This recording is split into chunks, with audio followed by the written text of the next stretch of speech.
My name is Chong, and today I'll be presenting my workplace-based learning activity. The focus of this activity is biomedical waste management in the dental clinic, specifically how we can use workplace learning principles to help undergraduate dental students develop safe, sustainable, and responsible waste segregation practices. I've organized my presentation into 4 sections. First, I will introduce the learning context and intended learning outcomes. Second, I will explain how key theoretical principles underpin and are integrated into the learning activities. Third, I will discuss how equity, inclusivity, diversity, and cultural humility are incorporated throughout the learning activity. Finally, I will describe how the effectiveness of this activity could be evaluated and conclude by highlighting why this workplace learning activity is important for dental education. I hope you enjoy my presentation. This activity is designed for Year 2 dental students at the IMU Oral Health Center. As students are new to the clinical environment, it is important to help them to develop good clinical habits from the very beginning. Biomedical waste management is a routine responsibility during every clinical session. However, despite its importance, students often receive limited structured instruction on how their waste segregation practices influence infection control and environmental sustainability. When you look at this sharp bin, what do you notice? You can see plastic wrappers, gloves, and cotton buds inside the sharp container. We often assume that waste segregation is simply common sense. However, mistakes like this occur regularly during clinical sessions. Incorrect segregation can increase the risk of injury to staff who handle the waste, contribute unnecessarily to environmental pollution, and increase waste disposal costs. This amount of waste can be produced in a single dental session. Research estimates that dental practice generates approximately 1.7 billion sterilization pouches and 680 million disposable chair covers, light handle covers, and patient beds every year. Although a single dental session appears small, collectively these contribute to enormous amounts of clinical waste. This is the hidden side of many dental sessions, the waste we generate every day. Where does all this waste actually go?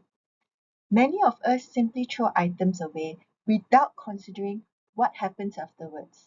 However, clinical waste requires specialized treatment and disposal.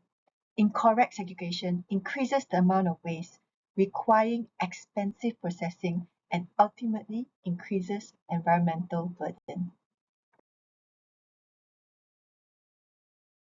Most clinical waste is disposed of through incineration. Incineration is necessary for infectious waste, but also produces greenhouse gas emissions. Healthcare contributes approximately 5% of national carbon dioxide emissions, and inappropriate waste segregation increases unnecessary incineration. Therefore, sustainable dentistry is not simply about reducing waste. It is also about ensuring the correct waste goes into the correct disposal stream. This brings me to my learning activity. It has 3 intended learning outcomes. The first learning outcome is to enable students to identify appropriate strategies to reduce, segregate, and recycle dental waste. This knowledge will be developed through a half-day workshop focusing on the principles and practice of sustainable dental waste management. The second learning outcome focuses on the psychomotor domain. Students demonstrate correct biomedical waste segregation practices during clinical practice. This aligns with symptoms taxonomy at a guided response level, where learners perform a skill under supervision and guidance before progressing towards independent practice. The third learning outcome addresses the affective domain, where students develop positive attitudes towards sustainable dentistry. and demonstrate an appreciation for responsible waste management through reflective discussions following the session. Assessment strategies will include this to evaluate knowledge acquisition, direct observation during clinical practice, to assess skill performance, and reflective portfolios to evaluate attitudes and professional values. These approaches ensure constructive alignment between the intended learning outcomes, teaching and learning activities, and assessment methods.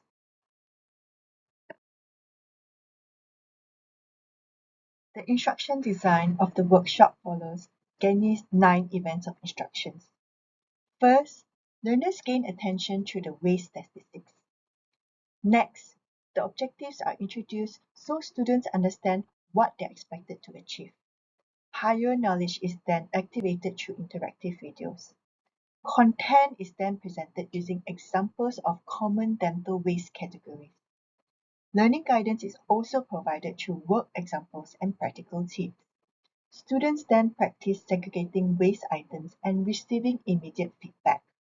Performance is assessed through an activity where learners design a green dental clinic.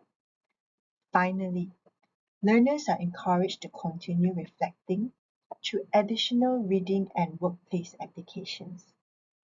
Using Gagné's framework ensures that learning progresses logically from attention to long-term transfer. This workshop is based on Cope's experiential learning cycle. Students first encounter a concrete clinical experience by performing waste segregation. Following this, they reflect on their decisions during discussion and feedback. They then connect these experiences with evidence-based waste management principles, representing abstract conceptualization. Finally, learners apply their knowledge by designing a green dental clinic and implementing sustainable practices in future clinical settings. This continuous cycle supports deeper learning and encourages transfer into everyday practice.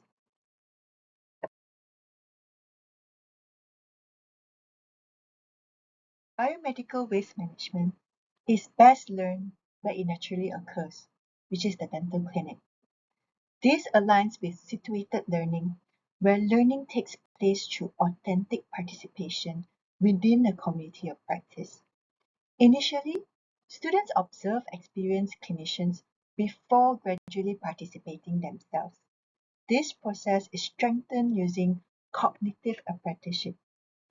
First, supervisors model correct waste segregation while explaining their reasoning. Students then perform the task under supervision while receiving coaching. If mistakes occur, supervisors provide prompts and guidance through scaffolding. As competence develops, support is gradually withdrawn through fading. Finally, students will reflect on challenges and identify strategies for improvement. Together, these theories help transform routine clinical tasks into meaningful learning opportunities.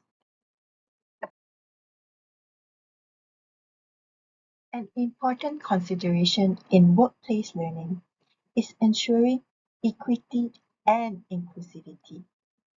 Sustainable practice should never compromise safe, high-quality patient care.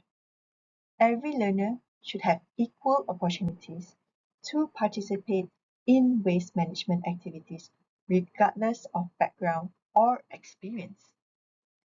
Students also need to recognize that waste management practice may differ across countries and healthcare systems.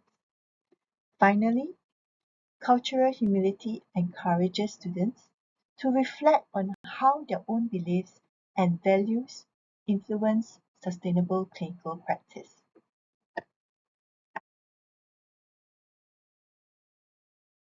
To evaluate the effectiveness of the learning activity, Kirkpatrick's 4 levels of evaluation can be adopted.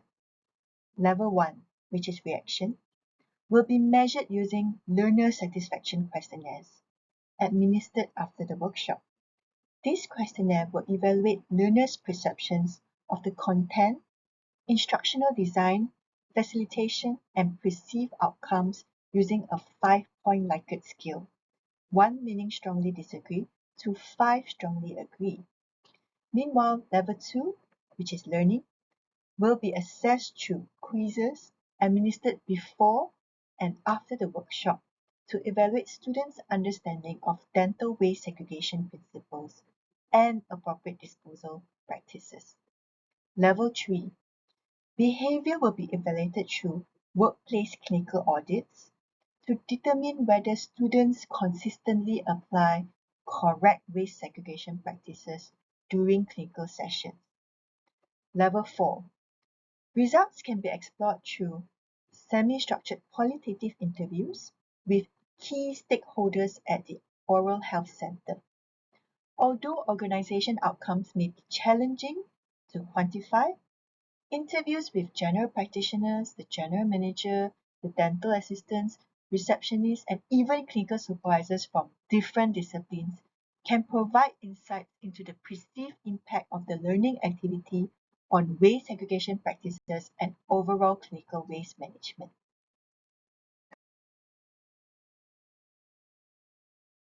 Why is this workplace learning activity important?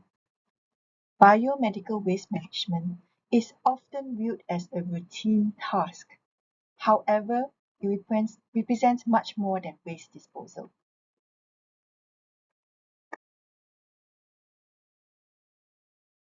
It integrates infection control, patient safety, environmental sustainability, and professional responsibility. By embedding this learning into everyday clinical practice, we help students become not only competent clinicians, but also environmentally responsible healthcare professionals. The habits students develop during training often become lifelong professional habits. If we encourage correct waste segregation now, these behaviors are likely to continue throughout their careers. Small individual actions, when multiplied across many clinicians and many years, can create significant environmental benefits. To summarize, this learning activity combines constructive alignment with authentic workplace learning. It integrates Gagney's instructional design, Cope's experiential learning, situated learning, and cognitive apprenticeship to support meaningful learning in the clinical environment. The activity also promotes sustainability while considering equity, diversity, inclusivity, and cultural humility. Ultimately, the goal is to help students develop lifelong habits that improve both patient care and environmental stewardship. Thank you very much for your attention.